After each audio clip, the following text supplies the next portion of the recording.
Hi, അപ്പോൾ നമ്മുടെ ഇന്നത്തെ ടോപ്പിക് എന്ന് പറയുന്നത് ഓസ്ട്രേലിയൻ PR-നെ കുറിച്ചിട്ടുള്ള ഡീറ്റെയിൽസ് ആണ്. എല്ലാവർക്കും അറിയാം, ഓസ്ട്രേലിയയിലേക്ക് നമുക്ക് വന്നു കഴിഞ്ഞാൽ നമുക്ക് പെർമനന്റ് റെസിഡൻസിക്കുള്ള എലിജിബിലിറ്റി ഉണ്ടായിരിക്കുന്നതാണ്. നമ്മൾ കുറച്ച് ക്രൈറ്റീരിയസും കാര്യങ്ങളൊക്കെ അതിന് മീറ്റ് ചെയ്യണം എങ്കിൽ നമുക്ക് ആ പെർമനന്റ് റെസിഡൻസി ലഭിക്കുന്നതാണ്. ആ പെർമനന്റ് റെസിഡൻസി ലഭിച്ചെങ്കിൽ മാത്രമേ നമുക്ക് ഇവിടെ ലൈക്ക് മെഡിക്കെയർ, പിന്നെ അതുപോലെ തന്നെ ഇവിടെ ഇപ്പോൾ ഒരു ലാൻഡ് വാങ്ങണമെങ്കിലോ ഒരു വീട് വാങ്ങണമെങ്കിലോ വെക്കണമെങ്കിലോ അങ്ങനെയുള്ള കുറച്ച് കാര്യങ്ങൾ, പിന്നെ നമ്മുടെ പിള്ളേരുടെ എഡ്യൂക്കേഷൻ എന്നുള്ള കാര്യങ്ങളിലൊക്കെ ഉള്ള ഡിസ്കൗണ്ടുകൾ, ഇങ്ങനെയുള്ള കുറേ ബെനിഫിറ്റ്സ് നമുക്ക് ലഭിക്കണമെങ്കിൽ PR ഉണ്ടായിരിക്കണം. എങ്കിൽ മാത്രമേ നമുക്ക് ആ ബെനിഫിറ്റ്സും കാര്യങ്ങളൊക്കെ ലഭിക്കുകയുള്ളൂ. ആ PR ലഭിക്കുവാനായിട്ട് എന്തൊക്കെയാണ് നമുക്കിവിടെ ഉള്ള മാനദണ്ഡങ്ങൾ എന്നുള്ള കാര്യങ്ങളെ കുറിച്ചാണ് ഞാനിവിടെ ഡിസ്കസ് ചെയ്യാൻ പോകുന്നത്. എന്തൊക്കെ ടൈപ്പ് PR അവൈലബിൾ ആണ്, എന്തൊക്കെ ക്രൈറ്റീരിയാസ് അതിന് മീറ്റ് ചെയ്യണം എന്നുള്ള കാര്യങ്ങളെ കുറിച്ചും കൂടിയാണ് ഞാൻ ഈ വീഡിയോയിൽ ഉൾപ്പെടുത്തുന്നത്. So once again welcome back to my channel roaming reports. നമ്മുടെ ചാനൽ ഇതുവരെ സബ്സ്ക്രൈബ് ചെയ്യാത്തവർ സബ്സ്ക്രൈബ് ചെയ്യുക, നമ്മളെ സപ്പോർട്ട് ചെയ്യുക. ഈ വീഡിയോ നിങ്ങളുടെ ആർക്കെങ്കിലും ലൈക്ക് നിങ്ങളുടെ ഫാമിലി ഫ്രണ്ട്സ് ആർക്കെങ്കിലും ഒക്കെ ഉപകാരപ്രദമാണെന്ന് തോന്നുകയാണെങ്കിൽ അവരായിട്ട് ഈ വീഡിയോ ഷെയർ ചെയ്യുക.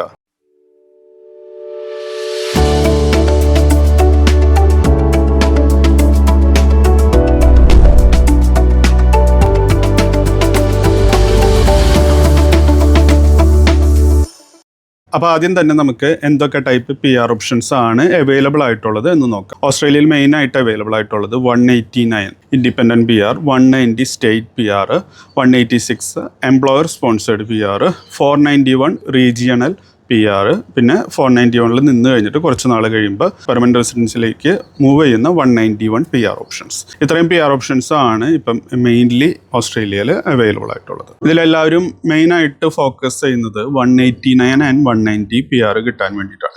ഇത് 189 PR എന്ന് പറയുന്നത് ഇൻഡിപെൻഡൻറ്റ് PR-ഉം 190 PR എന്ന് പറയുന്നത് സ്റ്റേറ്റ് നോമിനേറ്റഡ് PR-ആണ്. അപ്പോൾ 189 PR എന്ന് പറയുമ്പോൾ ഇൻഡിപെൻഡൻറ്റ് PR, അപ്പോൾ അത് പറയുമ്പോൾ നമുക്കിപ്പോൾ ഓസ്ട്രേലിയയിൽ ഓൾ ഓവർ ഓസ്ട്രേലിയ എവിടെ വേണമെങ്കിലും നമുക്ക് ആ ഒരു PR കിട്ടിക്കഴിഞ്ഞാൽ നമുക്ക് സ്റ്റേ ചെയ്യാം, വർക്ക് ചെയ്യാം. നമുക്ക് full time, part time, casual എങ്ങനെ വേണമെങ്കിലായിട്ടും വർക്ക് ചെയ്യാൻ സാധിക്കുന്ന ഒരു ഓപ്ഷനോട് കൂടിയിട്ടുള്ള ഒരു PR ആണ് 189 PR. നമുക്ക് ഇത് ഓൾ ഓവർ ഓസ്ട്രേലിയയിൽ കിട്ടുന്ന ഫുൾ ബെനിഫിറ്റ്സും നമുക്ക് ആ ഒരു PR-ൽ ലഭിക്കുന്നതായി. അപ്പോൾ ആ PR നമുക്ക് അപ്ലൈ ചെയ്യണമെങ്കിൽ മിനിമം നമുക്കൊരു 65 പോയിന്റ്സ് റിക്വയർമെൻറ്റെങ്കിലും മീറ്റ് ചെയ്യുന്നുണ്ടാവണം. ആ 65 പോയിന്റ്സ് മീറ്റ് ചെയ്യാനായിട്ട് നമുക്ക് മെയിൻ ആയിട്ട് ഉണ്ടായിരിക്കേണ്ട കുറച്ച് റിക്വയർമെൻറ്റ്സ് എന്ന് പറയുന്നത് നമ്മുടെ ഏജ് കാറ്റഗറിയാണ്. ലൈക്ക് 45 ഇയേഴ്സിൽ അണ്ടർ ആയിരിക്കണം നമ്മൾ.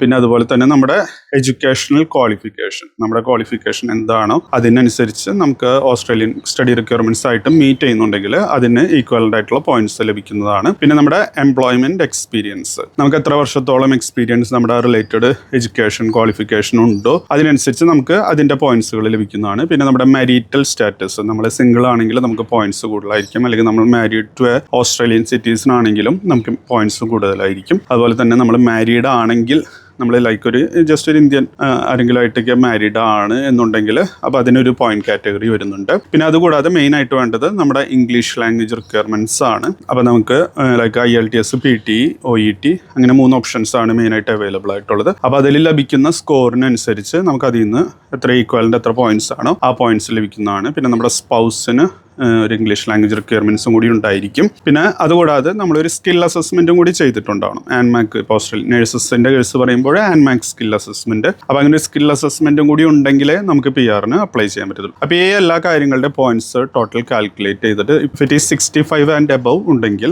നമുക്കത് വെച്ചിട്ട് 189 PR-ന് അപ്ലിക്കേഷൻ വെക്കാവുന്നതാണ്. അപ്പോൾ ആ വൺസ് വന്നിട്ട് നമ്മൾ അപ്ലിക്കേഷൻ വെച്ച് കഴിയുമ്പോൾ നമുക്ക് ഗവൺമെൻറ്റിൽ നിന്ന് ഇപ്പോൾ നമ്മളൊരു എക്സ്പ്രഷൻ ഓഫ് ഇൻട്രസ്റ്റ് എന്നാണ് പറയുക അപ്ലിക്കേഷൻ വെക്കുന്ന സമയത്ത് നമുക്ക് ഗവൺമെൻറ്റിക്ക് ഫീസ് നടക്കേണ്ട ആവശ്യമില്ല. വൺസ് ഇൻവിറ്റേഷൻ വന്നതിന് ശേഷമാണ് നമ്മൾ ഈ പറയുന്ന റിക്വയർഡ് ഡോക്യുമെൻറ്റ്സ് ഒക്കെ സബ്മിറ്റ് ചെയ്ത് ഗവൺമെൻറ്റിലേക്ക് ഫീസ് അടച്ച് നമുക്ക് വൺസ് ആ PR അപ്രൂവ് ആയി കഴിഞ്ഞാൽ നമുക്ക് എന്താ പറയുക ഓൾ ഓവർ ഓസ്ട്രേലിയ എവിടെ വേണമെങ്കിലും വർക്ക് ചെയ്യാവുന്നതാണ്. പിന്നെ നമുക്കിപ്പോൾ ആ PR കിട്ടിക്കഴിഞ്ഞാൽ PR കിട്ടിയപ്പോൾ തന്നെ ഇവിടെ തന്നെ വന്ന് സെറ്റിൽ ആവണം എന്ന് നിർബന്ധമില്ല. നമ്മൾ പക്ഷേ അതിലൊരു സ്റ്റാർട്ട് ഡേറ്റ് കൊടുത്തിട്ടുണ്ടാവും, എൻട്രി ഡേറ്റ് ആയിട്ട്. ആ ഡേറ്റിനുള്ളിൽ നമ്മൾ ഓസ്ട്രേലിയയിൽ എൻ്റർ ആയിരിക്കണം. നമ്മൾ ലൈക്ക് ഈവൺ ഒരു 1 ഡേ സ്റ്റേ ചെയ്താലും മതി. എന്നിട്ട് നമ്മൾ വീണ്ടും എക്സിറ്റ് അടിച്ചിട്ട് പിന്നെ നമുക്ക് എപ്പോഴെങ്കിലും ലൈക്ക് ഒരു ജോലി കിട്ടിയതിന് ശേഷമോ എപ്പോഴെങ്കിലും വന്നാലും ധാരാളമായിരിക്കും. അപ്പോൾ ഈ 189 PR എന്ന് പറയുമ്പോൾ നമുക്ക് PR മാത്രമാണ് ലഭിക്കുന്നത്. അതിൽ നമുക്കൊരു ജോബ് ഇൻക്ലൂഡഡ് ആയിരിക്കത്തില്ല. ജോബ് ഫൈൻഡ് ചെയ്യേണ്ടത് നമ്മുടെ തന്നെ ഉത്തരവാദിത്തമായിരിക്കും. ഈസി ആയിട്ടുള്ള കാര്യം എന്ന് പറയുമ്പോൾ നമുക്ക് 189 PR ഉള്ള ഒരു വ്യക്തിക്ക് ഓസ്ട്രേലിയയിൽ ജോബ് കിട്ടുക എന്ന് പറയുന്നത് ഈസിയാണ്. കാരണം ഇപ്പോൾ ഒരു എംപ്ലോയർക്ക് അവർക്ക് ഒരു വിസ സ്പോൺസർ ചെയ്യണതിൻ്റെ ഒന്നിൻ്റെ ആവശ്യം വരുന്നില്ല.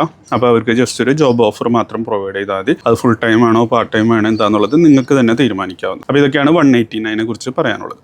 അടുത്തതായിട്ടുള്ളത് 190 PR കുറിച്ചുള്ള കാര്യങ്ങളാണ്. അപ്പോൾ 190 PR എന്ന് പറയുമ്പോൾ അത് സ്റ്റേറ്റ് സ്പോൺസേഡ് PR ആണ്. മിനിമം 60 പോയിന്റ്സ് എങ്കിലും ഉള്ളവർക്കാണ് ആ PR അപ്ലൈ ചെയ്യാനായിട്ട് എലിജിബിലിറ്റി ഉണ്ടായിരിക്കുക.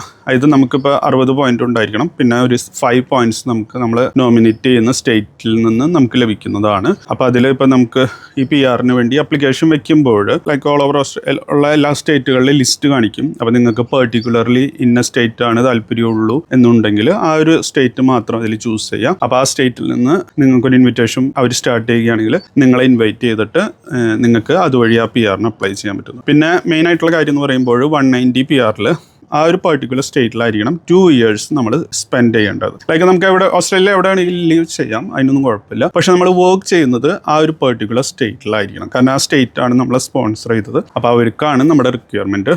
അപ്പോൾ അത് മീറ്റ് ചെയ്താൽ മാത്രമേ നമ്മൾ ഫുൾ PR എലിജിബിൾ ആവുകയുള്ളൂ. പിന്നെ അതുപോലെ തന്നെ ആ സ്റ്റേറ്റ് PR അപ്ലൈ ചെയ്യുമ്പോൾ ഓസ്ട്രേലിയൻ ഇമിഗ്രേഷൻ മെയിനായിട്ട് ഫോക്കസ് ചെയ്യുന്നത് എപ്പോഴും എന്താ പറയുക ലൈക്ക് ഓൺ ഷോർ ആ ഒരു പെർട്ടിക്കുലർ സ്റ്റേറ്റിൽ വർക്ക് വിസയിൽ വർക്ക് ചെയ്യുന്നവരായിരിക്കും കൂടുതൽ പ്രിഫർ ചെയ്യുന്നത്. പിന്നെ ആ റിക്വയർമെന്റ്സ് മീറ്റ് ചെയ്യാണ്ടാവുമ്പോൾ അവർ ഓഫ് ഷോറിലുള്ളവരും എടുക്കുന്നതായിരിക്കും. പിന്നെ നമുക്ക് ഈ 189 190 PR എത്രത്തോളം മാക്സിമം പോയിന്റ്സ് നമുക്ക് ഗെയിൻ ചെയ്യാൻ പറ്റുമോ അതിനനുസരിച്ച് നമുക്ക് ഇൻവിറ്റേഷനുള്ള ചാൻസസും കൂടുതലായിരിക്കും. അപ്പോൾ മെയിനായിട്ട് പോയിന്റ്സിനെ ഡിപ്പെൻഡ് ചെയ്യും നമ്മുടെ PR എലിജിബിലിറ്റി. പിന്നെ അതുപോലെ തന്നെ നമുക്കിപ്പോൾ ഈ പറയുന്നത് പോലെ അനസ്കോ കോഡുകളും കാര്യങ്ങളൊക്കെ ഉണ്ടായിരിക്കും. അപ്പോൾ ആ അനസ്കോ കോഡും ചില സമയത്ത് ഡിപ്പെൻഡ് ചെയ്തിട്ടായിരിക്കും നമുക്കുള്ള ഇൻവിറ്റേഷൻ ലഭിക്കുന്നത്. ചിലപ്പോൾ അവർ സ്പെസിഫിക്കലി ചിലപ്പോൾ ഒരു ക്രിട്ടിക്കൽ കെയർ ആൻഡ് എമർജൻസിയിൽ അണ്ടറിൽ വരുന്ന നഴ്സുമാരായിരിക്കും ഓരോ ചിലപ്പോൾ ഒരു ഇൻടേക്കിൽ കൂടുതൽ പ്രിഫർ ചെയ്യുന്നത്. അപ്പോൾ ആ അനസ്കോ കോഡിലുള്ള നഴ്സുമാർക്ക് കൂടുതൽ ഇൻവിറ്റേഷൻ വരാനുള്ള ചാൻസസ് ഉണ്ടായിരിക്കുന്നതാണ്. ഇത് രണ്ടുമാണ് 189 ആൻഡ് 190 PR കുറിച്ച് പറയാനുള്ളത്. അപ്പോൾ ഈ 2 PR നമുക്ക് മെയിനായിട്ട് പോയിന്റ് ബേസ്ഡ് PR എന്നുള്ള രീതിയിൽ അറിയപ്പെടും. നെക്സ്റ്റ് PR എന്ന് പറയുന്നത് 186 PR ആണ്. ഇത് employer sponsored PR. Employer sponsored PR എന്ന് പറയുമ്പോൾ 2 ഓപ്ഷൻസ് അതിൽ തന്നെ അവൈലബിൾ ആയിട്ടുള്ളതാണ്. ഒന്ന്, ഇപ്പോൾ നമ്മളൊരു UK അയർലൻഡിലോ വർക്ക് ചെയ്യുന്ന ഒരു നഴ്സ് ആണെന്നുണ്ടെങ്കിൽ നമ്മൾ അവിടെ നിന്ന് ഒരു ഇന്റർവ്യൂ അറ്റൻഡ് ചെയ്ത് നമുക്ക് വാലിഡ് ആയിട്ട് ഒരു ഇംഗ്ലീഷ് ലാംഗ്വേജിന്റെ സ്കോർ ഉണ്ട്. പിന്നെ അതുപോലെ തന്നെ നമുക്ക് വാലിഡ് ആയിട്ട് ഒരു ആൻമാക് സ്കിൽ അസസ്മെന്റിന്റെ റിപ്പോർട്ട് ഉണ്ടെന്നുണ്ടെങ്കിൽ നമ്മൾ ആ ഇന്റർവ്യൂ ക്ലിയർ ചെയ്യുകയാണെങ്കിൽ ആ ഇന്റർവ്യൂവിൽ സെലക്ട് ചെയ്യുന്ന എംപ്ലോയർ നമുക്കൊരു എംപ്ലോയർ സ്പോൺസേഡ് PR നോമിനേറ്റ് ചെയ്യാൻ വില്ലിംഗ് ആണെങ്കിൽ അവർ ത്രൂ നമുക്കൊരു നോമിനേഷൻ ലഭിച്ച് ആ നോമിനേഷൻ വെച്ച് നമുക്കൊരു 186 എംപ്ലോയർ സ്പോൺസേഡ് PR അപ്ലൈ ചെയ്ത് ഡയറക്റ്റ് ഓസ്ട്രേലിയയിൽ വിത്ത് ജോബ് വിത്ത് PR കൂടി വരാവുന്നതാണ്. അപ്പോൾ അങ്ങനെ ഒരു PR വരുമ്പോൾ നമ്മൾ ആ ഒരു എംപ്ലോയറിന്റെ അണ്ടറിൽ മസ്റ്റായിട്ട് ഒരു 2 years വർക്ക് ചെയ്തിരിക്കണം. എന്നാൽ മാത്രമേ നമുക്കത് ഡയറക്റ്റ് ഒരു PR പിന്നീട് ലൈക്ക് ഒരു ഇൻഡിപെൻഡൻറ്റ് PR അത് പിന്നീട് കൺവേർട്ട് ചെയ്യാൻ സാധിക്കത്തുള്ളൂ.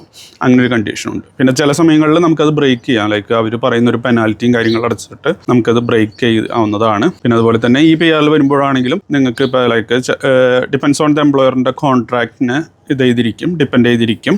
ലൈക്ക് ഫുൾ ടൈം വർക്ക് തന്നെ വർക്ക് ചെയ്യണോ അതോ ഇനി നിങ്ങൾക്ക് ഓപ്ഷൻസ് നിങ്ങൾക്ക് താല്പര്യം ഉണ്ടെങ്കിൽ പാർട്ട് ടൈം ആയിട്ടൊക്കെ അവർ അതിനെ അഗ്രി ചെയ്യുകയാണെങ്കിൽ അങ്ങനെയും വർക്ക് ചെയ്യാവുന്നതാണ്. അപ്പോൾ ഈ 186 PR അപ്ലൈ ചെയ്യുമ്പോൾ നമുക്ക് അവിടെ പോയിന്റ്സ് റിക്വയർമെന്റിന്റെ ആവശ്യം ഉണ്ടാവുന്നില്ല. നമുക്ക് മെയിനായിട്ട് എന്താ പറയുക നമ്മുടെ എഡ്യൂക്കേഷൻ ക്വാളിഫിക്കേഷൻ കാര്യങ്ങളൊക്കെ മീറ്റ് ചെയ്ത് അത് വെച്ചൊരു സ്കിൽ അസസ്മെന്റ് ചെയ്യണം. സ്കിൽ അസസ്മെന്റിൽ പോസിറ്റീവായിട്ട് ഒരു റിപ്പോർട്ട് ഉണ്ടായിരിക്കണം. ആ പോസിറ്റീവ് റിപ്പോർട്ട് കിട്ടണമെങ്കിൽ നമുക്ക് minimum 3 years outside Australian experience ആണെങ്കിൽ അങ്ങനെ ഉണ്ടായിരിക്കണം. അതല്ലെങ്കിൽ ഇൻസൈഡ് ഓസ്ട്രേലിയൻ ആണെങ്കിൽ 1 year എക്സ്പീരിയൻസ് ഉണ്ടായിരിക്കണം. പിന്നെ അതുപോലെ തന്നെ ഇംഗ്ലീഷ് ലാംഗ്വേജിന്റെ ഒരു മിനിമം റിക്വയർഡ് സ്കോർ ഉണ്ടായാൽ നമുക്ക് 186 PR അപ്ലൈ ചെയ്യാനായിട്ട് എലിജിബിൾ ആയിരിക്കുന്നതാണ്. പിന്നെ അതുകൂടാതെ തന്നെ ചില എംപ്ലോയേഴ്സ് നമ്മളോട് അഗ്രി ചെയ്യും. ലൈക്ക് അവർ ഫസ്റ്റ് നിങ്ങളൊരു വർക്ക് വിസയിൽ കൊണ്ടുവരാം. അത് കഴിഞ്ഞിട്ട് നിങ്ങൾക്ക് ലൈക്ക് ഒരു 6 months 1 year അല്ലെങ്കിൽ 2 years കഴിയുമ്പോൾ നിങ്ങൾക്ക് 186 നോമിനേറ്റ് ചെയ്യാം എന്ന് പറയുന്ന എംപ്ലോയേഴ്സും ഇപ്പോൾ ഓസ്ട്രേലിയയിൽ അവൈലബിൾ ആണ്. അപ്പോൾ അങ്ങനത്തെ ഓപ്ഷൻസ് ആണെങ്കിലും അത് തെറ്റില്ലാത്തൊരു ചാൻസസ് തന്നെയാണ്. ഈ പറയുന്ന പോലെ അവരും കൂടെ കൊണ്ടുവന്നു കഴിഞ്ഞാൽ നിങ്ങൾക്ക് 6 months കഴിഞ്ഞിട്ടാണ് അവർ അഗ്രി ചെയ്തിരിക്കുന്നുണ്ടെങ്കിൽ ആ 6 months നിങ്ങൾക്ക് പറയുന്നത് പോലെ വാലിഡ് ആയിട്ടൊരു സ്കിൽ അസസ്മെന്റിന്റെ റിപ്പോർട്ടും പിന്നെ വാലിഡ് ആയിട്ടൊരു ഇംഗ്ലീഷ് ലാംഗ്വേജിന്റെ റിപ്പോർട്ടും ഉണ്ടെങ്കിൽ നിങ്ങൾക്ക് ആ സമയത്ത് അവർ തരുന്ന നോമിനേഷൻ വഴി ഓസ്ട്രേലിയൻ PR അപ്ലൈ ചെയ്യാവുന്നതാണ്. ഇപ്പോൾ ചില കാൻഡിഡേറ്റ്സുകളുടെ കാര്യം നോക്കുമ്പോൾ ഇപ്പോൾ ചിലപ്പോൾ അവർക്ക് ഈ പറയുന്ന പോലെ 3 years എക്സ്പീരിയൻസ് മീറ്റ് ചെയ്യുന്നുണ്ടാവില്ല ആൻമാക് സ്കിൽ അസസ്മെന്റ് ചെയ്യാനായിട്ട്. അപ്പോൾ അവർക്ക് 186 ചെയ്യാനായിട്ടുള്ള എലിജിബിലിറ്റി ഉണ്ടായിരിക്കത്തില്ല. അപ്പോൾ അങ്ങനെ വരുന്ന സാഹചര്യങ്ങളിൽ നിങ്ങളിപ്പോൾ ഒരു ഇന്റർവ്യൂ അറ്റൻഡ് ചെയ്തിട്ട് നിങ്ങൾ ഇവിടെ ഓസ്ട്രേലിയയിൽ വന്നു കഴിയുമ്പോൾ ഇവിടെ ഒരു 1 year വർക്ക് ചെയ്ത് കഴിഞ്ഞാൽ നിങ്ങൾക്ക് ആ സ്കിൽ അസസ്മെന്റ് ചെയ്യാവുന്നതാണ്. എന്നിട്ട് എംപ്ലോയറോട് ചോദിക്കുക ലൈക്ക് ഒരു 1 year കഴിഞ്ഞിട്ട് അവർക്ക് 186 സപ്പോർട്ട് നിങ്ങൾക്ക് ചെയ്യാൻ പറ്റുമോ എന്ന് ചോദിക്കുക. അങ്ങനെ ചെയ്യാൻ പറ്റുവാണെങ്കിൽ ആ ഒരു 1 year എക്സ്പീരിയൻസ് വെച്ചും ആൻമാക് സ്കിൽ അസസ്മെൻറ്റ് ചെയ്ത് നിങ്ങൾക്കത് PR കൺവേർട്ട് ചെയ്യാവുന്നതാണ്. അപ്പോൾ അതാണ് മറ്റൊരു ഓപ്ഷനായിട്ട് അവൈലബിൾ ആയിട്ടുള്ളത്. പിന്നെ മെയിനായിട്ട് പറയാനുള്ളത് 491 PR കുറിച്ചാണ്. റീജിയണൽ PR എന്നാണ് ഇതറിയപ്പെടുന്നത്. ഈ 491 തന്നെ 2 ടൈപ്പ് ഉണ്ട്. ഒന്ന് റീജിയണൽ സ്പോൺസേർഡ് PR, അതിൽ നമുക്കൊരു 50 പോയിൻറ്റ്സ് ആണ് റിക്വയർഡ് ആയിട്ടുള്ളത്. പിന്നെ ഒരു റീജിയൻ്റെ ഒരു സ്പോൺസർഷിപ്പായിട്ടൊരു 15 പോയിൻറ്റ്സും കൂടി അവരുടെ വക നമുക്ക് കിട്ടുന്നതാണ്. പിന്നെ അതുകൂടാതെ തന്നെ അതിൽ തന്നെ ഫാമിലി സ്പോൺസേർഡ് PR ഉണ്ട്. ഇതിപ്പോൾ ഏതെങ്കിലും റീജിയണൽ ഏരിയയിൽ നിങ്ങളുടെ ഒരു ഇമ്മീഡിയറ്റ് ഫാമിലി എന്നുള്ളൊരു ഫാമിലി മെമ്പർ വർക്ക് ചെയ്യുന്നുണ്ടെങ്കിൽ ആ ഒരു റീജിയനിലേക്ക് നിങ്ങൾക്കും PR അപ്ലൈ ചെയ്യാവുന്നതാണ്. പിന്നെ ഈസി ആയിട്ടുള്ള ഒരു റീജിയണൽ PR ഒരു ഈസി ആയിട്ടുള്ള ഓപ്ഷൻ എന്ന് പറയുമ്പോൾ റീജിയണൽ സ്പോൺസേർഡ് PR തന്നെയായിരിക്കും പെട്ടെന്ന് ഫാസ്റ്റായിട്ട് പ്രോസസ്സ് ചെയ്ത് വരാൻ പറ്റുന്നൊരു ഓപ്ഷൻ. കാരണം മറ്റേ ഫാമിലി സ്പോൺസേർഡ് ആകുമ്പോൾ അതിന് കുറേ നൂലാമലകളും കാര്യങ്ങളൊക്കെ ഉണ്ടാവും, ടൈം എടുക്കും. അപ്പോൾ അതുകൊണ്ട് മറ്റേ റീജിയണൽ അല്ലാണ്ടുള്ള ഡയറക്റ്റ് റീജിയണൽ PR നിങ്ങൾ എലിജിബിൾ ആണെന്നുണ്ടെങ്കിൽ അങ്ങനെ നോക്കാവുന്നതാണ്. 50 പോയിൻറ്റ്സ് ആണ് അതിൻ്റെ റിക്വയർമെൻറ്റ്സ് ആയിട്ട് വരുന്നത്. അതിലും ഈ പറയുന്ന പോലെ സ്കിൽ അസസ്മെൻറ്റ് ഉണ്ടായിരിക്കണം, വാലിഡായിട്ട് ഇംഗ്ലീഷ് ലാംഗ്വേജിൻ്റെ റിസൾട്ട് ഉണ്ടായിരിക്കണം. നമ്മളിപ്പോൾ ഒരു 491 റീജിയൻ PR വന്നു കഴിഞ്ഞാൽ നമുക്ക് മെഡിക്കെയർ, പിന്നെ അതുപോലെ തന്നെ സ്ഥലം വാങ്ങാം, വീട് വാങ്ങാം എന്നുള്ള ഓപ്ഷൻസിനൊക്കെ നമ്മൾ എലിജിബിൾ ആയിരിക്കും. പക്ഷെ നമ്മളൊരു കംപ്ലീറ്റ്ലി ഒരു പെർമനൻറ്റ് റെസിഡൻസി എന്നുള്ള രീതിയിലേക്കും കൺവേർട്ട് ആവണമെങ്കിൽ നമ്മൾ ഈ പെർട്ടിക്കുലർ റീജിയണിൽ നമുക്ക് 3 ഇയേഴ്സിൻ്റെ ലൈക്ക് ഒരു വിസ പീരീഡും പിന്നെ അതിൻ്റെ കുറച്ച് റിക്വയർമെൻറ്റ്സ് മീറ്റ് ചെയ്യുന്നുണ്ടാവണം. ലൈക്ക് നമ്മൾ വർക്ക് ചെയ്തിട്ടുണ്ടാവേണ്ടത് ഒരു റീജിയണിൽ തന്നെ ആയിരിക്കണം. പിന്നെ നമ്മുടെ അഡ്രസ് ഹിസ്റ്ററി കാണിക്കുമ്പോൾ അതും റീജിയണൽ ഹിസ്റ്ററി തന്നെ ആയിരിക്കണം. അപ്പോൾ ഈ 491 നിന്ന് നമ്മൾ പിന്നീട് 3 ഇയേഴ്സ് ആകുമ്പോൾ 191 PR അപ്ലൈ ചെയ്യണം. അപ്പോൾ അത് അപ്ലൈ ചെയ്ത് ആ PR അപ്രൂവ് ആയെങ്കിൽ മാത്രമേ നമ്മൾ ശരിക്കും ഒരു കംപ്ലീറ്റ്ലി ഒരു ഇൻഡിപെൻഡൻറ്റ് PR എന്നുള്ള രീതിയിലേക്ക് കൺവേർട്ട് ആവത്തുള്ളൂ. 491 PR നിന്നും 191 PR മാറണമെങ്കിൽ മെയിനായിട്ട് 3 കാര്യങ്ങളാണ് ഉണ്ടായിരിക്കുക. ഒന്ന്, നിങ്ങൾക്കൊരു 491 PR വിസ അപ്രൂവ് ആയി കഴിഞ്ഞ് 3 ഇയേഴ്സ് ആ വിസ 3 ഇയേഴ്സ് കംപ്ലീറ്റ് ആയിട്ടുണ്ടാവണം നിങ്ങൾ 191 PR അപ്ലൈ ചെയ്യണേ. ലൈക്ക് ഇപ്പം നിങ്ങൾ ഇപ്പോൾ ഒരു 491 PR ഒരു ഡിസംബറിൽ നിങ്ങൾക്ക് ഡിസംബർ 2022 അപ്രൂവ് ആയെന്ന് കരുതും. അപ്പോൾ നിങ്ങളിപ്പോൾ ഒരു 2023 മെയ്യിലാണ് ഓസ്ട്രേലിയക്ക് വരുന്നത് എങ്കിൽ നിങ്ങൾക്ക് 2025 ഡിസംബർ കഴിയുമ്പോൾ 191 PR അപ്ലൈ ചെയ്യാനായിട്ട് എലിജിബിൾ ആവുന്നതാണ്. അല്ലാതെ നിങ്ങൾ ഓസ്ട്രേലിയയിൽ 3 ഇയേഴ്സ് സ്റ്റേ ചെയ്തിട്ടുണ്ടാവണം എന്നുള്ളൊരു കമ്പൽസറി ഇല്ല. പക്ഷേ മറ്റു 2 കാര്യങ്ങൾ കൂടി മീറ്റ് ചെയ്യുന്നുണ്ടാവണം. അതിൽ മെയിനായിട്ട് നിങ്ങളുടെ tax returns minimum 3 tax returns എങ്കിലും ഫയൽ ചെയ്തിട്ടുണ്ടാവണം. ഇപ്പം നിങ്ങളൊരു 2023 മെയ്യിൽ ഓസ്ട്രേലിയയിൽ ലാൻഡ് ചെയ്തു. അപ്പോൾ നിങ്ങൾക്ക് 2023 ജൂലൈയിൽ ഫസ്റ്റ് ടാക്സ് റിട്ടേൺസ്, ഇപ്പോൾ നിങ്ങൾക്ക് 0 ഇൻകം ആണെങ്കിൽ നിങ്ങൾക്ക് ഫസ്റ്റ് ടാക്സ് റിട്ടേൺസിന് അപ്ലൈ ചെയ്യാൻ പറ്റും. അങ്ങനെ 2023 ജൂലൈയിൽ ഫസ്റ്റ് ടാക്സ് റിട്ടേൺസ്, 2024 ജൂലൈയിൽ സെക്കൻഡ് ടാക്സ് റിട്ടേൺ, 2025 ജൂലൈയിൽ തേർഡ് ടാക്സ് റിട്ടേൺസിന് അപ്ലൈ ചെയ്യും. ഇങ്ങനെ 3 ടാക്സ് റിട്ടേൺസിൻ്റെ റിപ്പോർട്ടും ഉണ്ട്. പിന്നെ നിങ്ങളുടെ ടോട്ടൽ വിസ 3 ഇയേഴ്സ് കംപ്ലീറ്റഡ് ആണ്. ഇത്രയും കാര്യങ്ങൾ, ഈ 2 കാര്യങ്ങൾ മെയിനായിട്ട് മീറ്റ് ചെയ്യുന്നുണ്ടെങ്കിൽ നിങ്ങൾക്ക് 191 PR അപ്ലൈ ചെയ്യാനായിട്ട് എലിജിബിൾ ആയിരിക്കുന്നു. ഈ ഒരു കാര്യം ആക്ച്വലി ചില ഏജൻസികൾക്ക് പോലും വ്യക്തമായിട്ട് അറിയത്തില്ല. പക്ഷേ ഇങ്ങനൊരു ഓപ്ഷൻ ഉണ്ട്. പിന്നെ അതുകൂടാതെ തന്നെ ഈ 491 വിസയിൽ വന്നു കഴിയുമ്പോൾ ഇപ്പം നിങ്ങൾക്ക് ചിലപ്പോൾ ഒരു വിക്ടോറിയ സ്റ്റേറ്റിലെ ഒരു ഇതിൽ നിന്നായിരിക്കും നിങ്ങൾക്ക് ഇൻവിറ്റേഷൻ വന്നിട്ടുണ്ടാവുക റീജിയണിലേക്ക്. പക്ഷെ നിങ്ങൾ ആ ഒരു പെർട്ടിക്കുലർ റീജിയണിൽ തന്നെ സ്റ്റേ ചെയ്യണം എന്ന് നിർബന്ധമില്ല. നിങ്ങൾക്ക് ഇപ്പോൾ ന്യൂ സൗത്ത് വെയിൽസിലോ ക്യൂൻസ്ലാൻഡിലോ അങ്ങനെയുള്ള ഏതെങ്കിലും വേറെ സ്റ്റേറ്റിലാണെങ്കിലും കുഴപ്പമില്ല. പക്ഷേ ഒരു റീജിയണൽ ഏരിയ ആയിരിക്കണം. നിങ്ങൾ വർക്ക് ചെയ്യുന്നതും നിങ്ങളുടെ അഡ്രസ് ഹിസ്റ്ററി കാണിക്കുന്നതും നിർബന്ധമായിട്ടുണ്ടായിരിക്കണം. ഈ ഒരു കാര്യം എനിക്ക് തോന്നുന്നു മിക്ക ഏജൻസികൾക്കും അറിയാത്തൊരു കാര്യമായിരിക്കും സംഭവം. പക്ഷേ നമ്മുടെ തന്നെ പല പരിചയത്തിലുള്ള പല ആളുകൾക്കും ഈ ഒരു രീതിയിൽ ചെയ്തിട്ട് വിസ ഗ്രാൻഡ് ആയിട്ടുള്ള ഇൻസിഡൻസ് ഉണ്ടായിട്ടുണ്ട്. പിന്നെ പറയാനായിട്ടുള്ളത് നമുക്ക് ഇപ്പോൾ ഈ പറയുന്നത് പോലെ 189, 190 ഇതാണ് മെയിനായിട്ട് എല്ലാവരും നോക്കുന്ന ഒരു PR ഓപ്ഷൻ. കാരണം നമുക്കിപ്പോൾ ഒരു എംപ്ലോയർ സ്പോൺസേർഡ് PR ഓപ്ഷൻസ് ഒന്നും കിട്ടാനില്ല. 491 ആണെങ്കിലും ചിലർക്ക് ചിലപ്പോൾ താല്പര്യം ഉണ്ടാവില്ല, റീജിയണൽ ഏരിയയ്ക്ക് പോകേണ്ടതുകൊണ്ട്. പിന്നെ 3 ഇയേഴ്സ് അവിടെ കണ്ടിന്യൂസ് ആയിട്ട് സ്റ്റേ ചെയ്യണം എന്നുള്ളൊരു ഓപ്ഷനൊക്കെ ഉള്ളതുകൊണ്ട്. അപ്പോൾ 189, 190 PR ലാസ്റ്റ് ഇൻവിറ്റേഷൻ വന്നത് കഴിഞ്ഞ വർഷം ഒക്ടോബറിലാണ്. അന്ന് 75 പോയിന്റ്സ് ഉള്ള വരെയുള്ള നഴ്സുമാരെയാണ് ഇവിടുത്തെ ഇമിഗ്രേഷൻ ഇൻവിറ്റേഷൻ അയച്ചത്. അപ്പോൾ അതിനുശേഷം ലൈക്ക് ഇപ്പോൾ നവംബർ, ഡിസംബർ, ഇതിപ്പോൾ ജൂലൈ ആയി, ലൈക്ക് ഒരു 8 മന്ത്സോളമായി ലാസ്റ്റ് ഒരു ഇൻവിറ്റേഷൻ വന്നിട്ട് നമ്മൾ ഈ ഒരു ജൂലൈ, ഈ ഒരു മാസം ഇപ്പോൾ പുതിയ ഫിനാൻഷ്യൽ ഇയർ സ്റ്റാർട്ടായി മുതൽ ഇന്ന് ജൂലൈ 1 ഞാൻ വീഡിയോ ചെയ്യുന്നത്. പക്ഷേ പോസ്റ്റ് ചെയ്യുന്നത് ഇപ്പോൾ വേറെ ദിവസമായിരിക്കും. അപ്പോൾ ഈ ഒരു ഫിനാൻഷ്യൽ ഇയറിൽ ഇപ്പോൾ ഈ ഒരു മാസത്തിൽ നമ്മളൊരു ഇൻവിറ്റേഷൻ എക്സ്പെക്ട് ചെയ്യുന്നുണ്ട്. Let's see, hope for the best. പിന്നെ പലർക്കും ഡൗട്ടായിട്ടുള്ള മെയിൻ ആയിട്ടുള്ളൊരു കാര്യമാണ് ഇംഗ്ലീഷ് ലാംഗ്വേജിൻ്റെ റിക്വയർമെൻറ്റ്സ്. നമുക്ക് PR അപ്ലൈ ചെയ്യുമ്പോൾ നമ്മുടെ ഇംഗ്ലീഷ് ലാംഗ്വേജിൻ്റെ വാലിഡിറ്റി എന്ന് പറയുന്നത് 3 ഇയേഴ്സ് ആണ്. അതിൽ മെയിൻ അപ്ലിക്കൻറ്റ് ഇപ്പോൾ ലൈക്ക് ഒരു നേഴ്സ് ആണെന്നുണ്ടെങ്കിൽ IELTS, OET, PT. ഇതിൽ മൂന്നിൽ ഏത് ടെസ്റ്റ് വേണമെങ്കിലും അവർക്ക് എടുക്കാവുന്നതാണ്. IELTS ആണെങ്കിൽ ഇൻഡിവിജ്വൽ 7 ഉണ്ടായിരിക്കണം, OET ആണെങ്കിൽ ഫുൾ B ഉണ്ടായിരിക്കണം, PT ആണെങ്കിൽ 65 ഇൻഡിവിജ്വൽ മിനിമം ഉണ്ടായിരിക്കണം. പിന്നെ അതിന് മുകളിലേക്ക് എത്രത്തോളം നിങ്ങൾ സ്കോർ ചെയ്യുന്നു എന്നുള്ളതിനനുസരിച്ച് നിങ്ങൾക്ക് പോയിന്റ്സ് കൂടുതൽ കിട്ടുന്നു. അപ്പോൾ മെയിൻ അപ്ലിക്കൻറ്റിന് 3 years ആയിരിക്കും വാലിഡിറ്റി. സ്പൗസിന് വരുമ്പോൾ 1 year ഇംഗ്ലീഷ് ലാംഗ്വേജിന് വാലിഡിറ്റി ഉണ്ടായിരിക്കും. അവർക്ക് IELTS or PT ഇതിൽ രണ്ടിൽ ഏതെങ്കിലും ഒന്ന് എഴുതാനുള്ള ഓപ്ഷനേ അവർക്ക് ഉണ്ടായിരിക്കത്തുള്ളൂ.